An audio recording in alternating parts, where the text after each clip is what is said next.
మానవత్వం లేని వ్యక్తిగా 10 సంవత్సరాలు ప్రభుత్వాన్ని నడిపిన మీరు ఈరోజు ప్రజలలో ఉన్న మమ్మల్ని ప్రతి క్షణం ప్రభుత్వం అప్రమత్తంగా ఉండి పనిచేస్తుంది.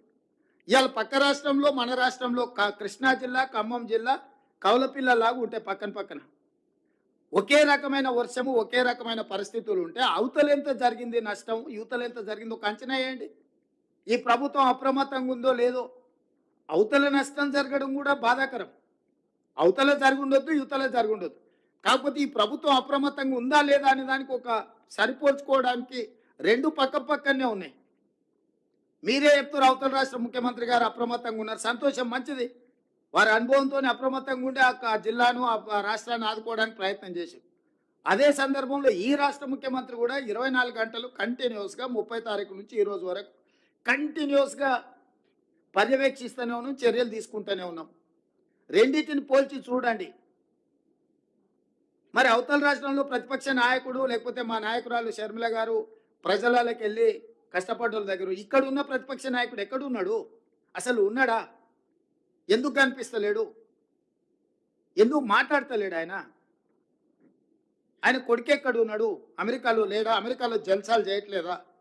అమెరికాలో జల్సాలు చేసేటోడు కూడా మా 10 ఏళ్ళ అధికారం అనుభవించి 1,00,000 కోట్లు అక్రమంగా సంపాదించుకొని అమెరికాలో జల్సాలు చేస్తున్నాడు కూడా ఈరోజు ఈ ప్రభుత్వం మీద దాడి చేస్తున్నారు.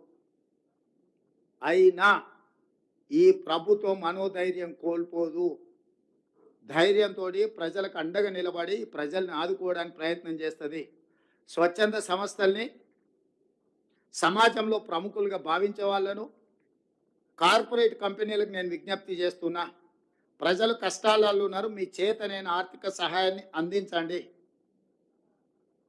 మానవత్వం ప్రదర్శించాల్సిన అవసరం ఉన్నది. ఈరోజు మానవీయ కోణంలో వీళ్ళందరూ కూడా ఆలోచన చేసి చెయ్యగలిగిన సహాయాన్ని ఈ పేదలకు అందించండి. సహాయం అందించని వాళ్ళు మనోధైర్యాన్ని ఇవ్వండి. మేము మీకు అండగా నిలబడ్డాము అని ఒక మంచి మాట అయినా మాట్లాడండి. తద్వారా వాళ్ళు కొంచెం ఉపశమనం పొందుతారు. కష్టాలలో ఉన్న వాళ్ళకు ఒక ఓదార్పు కూడా కొంత వాళ్ళకు మనోధైర్యాన్ని పెంచుతుంది. కాబట్టి ఈరోజు ఈ ప్రభుత్వం అన్ని రకాలుగా ఆదుకుంటుంది, నష్టపరిహారాన్ని అందిస్తుంది. అన్ని రకాలుగా నేను అధికారులకు మళ్ళా సూచన చేస్తున్న ప్రజాప్రతినిధులు, మా ఎమ్మెల్యేలకు కూడా, మురళీ నాయక్ కానీ, రామచంద్ర నాయక్ గారు కానీ, యశస్విని రెడ్డి గారు కానీ, మా నాగరాజు గారు కానీ, వేదిక మీద ఉన్న ముఖ్యమైన నాయకులకు, ఎమ్మెల్యేలకు, సీతక్కకు, ఎంపీ పార్లమెంట్ నాయకుడు బలరాం నాయక్ గారు కానీ, అదేవిధంగా కనకయ్య గారికి క్షేత్రస్థాయిలో మీరు ఎప్పుడు ప్రజల మధ్యలో ఉండండి, తిరగండి. గండ్ర సత్యనారాయణరావు గారు ఉన్నారు. ఎమ్మెల్యేలందరికీ, ఇక్కడ ఉన్న ఎమ్మెల్యేలకు, ఎంపీకి, మంత్రులకు నా సూచన ఒకటే, ప్రజల మధ్యలోనే ఉండండి, ప్రజల దగ్గరికి వెళ్ళండి, ప్రజల కష్టాలు తెలుసుకోండి. ఆ అంశాలు అధికారుల దృష్టికి తీసుకురండి.